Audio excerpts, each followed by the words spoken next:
بیان کیا جاتا ہے کہ بنی اسرائیل میں دو بھائی تھے، جن میں ایک مسلمان تھا اور دوسرا کافر تھا۔ دونوں دریا کے شکاری تھے۔ کافر بت کو سجدہ کرتا تھا، مگر جب مچھلیوں کے لیے جال تیار کرتا تو اس میں ڈھیروں مچھلیاں آ جاتی کہ اس کو کھینچنا بھی اس کے لیے مشکل ہو جاتا، مگر مسلمان کے جال میں صرف ایک ہی مچھلی آتی تھی اور اسی پر صبر کے ساتھ خدا کا شکر ادا تھا۔ اتفاقاً ایک روز اس مسلمان کی بیوی اپنے مکان کی چھت پر گئی تو اس کی نظر کافر کی بیوی پر پڑی، جو زیور اور بہترین لباس سے آراستہ تھی۔ یہ دیکھ کر اس مسلمان کی بیوی کے دل میں وسوسہ پیدا ہوا کہ کاش میں بھی ایسی ہی ہوتی۔ تو کافر کی بیوی بولی تو اپنے شوہر کو اس پر آمادہ کر لے، وہ بھی میرے شوہر کے معبود یعنی بت کی عبادت کیا کرے، تاکہ تو بھی میری طرح مالدار جائے۔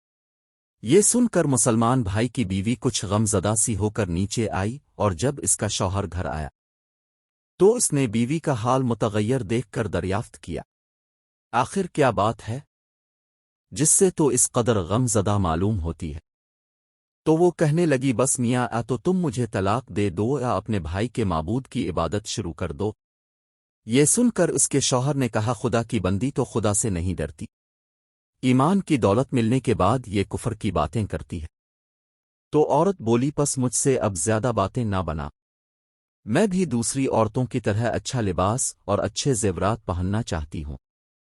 جب اس مرد مومن نے دیکھا کہ یہ عورت ضد پر اتر آئی ہے اور اس کا اسرار حد سے بڑھ چکا ہے، تو اس نے عورت کو تسلی دی، کہا، اچھا گھبرانے کی ضرورت نہیں ہے، میں کل سے کاریگروں اور مزدوروں میں جا کر محنت کر کے تجھے روزانہ 2 درہم دیتا رہوں گا، تو اس سے اپنی حالت درست کر لینا۔ یہ سن کر عورت کو کچھ تسکین حاصل ہوئی اور سویرے ہی وہ مومن مرد مزدوری کی تلاش میں نکلا، لیکن کسی نے اس سے حال تک نہ پوچھا۔ یہ دیکھ کر وہ دریا کے کنارے پہنچا اور شام تک اللہ کی عبادت میں مصروف رہ کر رات کو جب گھر آیا تو بیوی نے دریافت کیا، آج تم کہاں تھے؟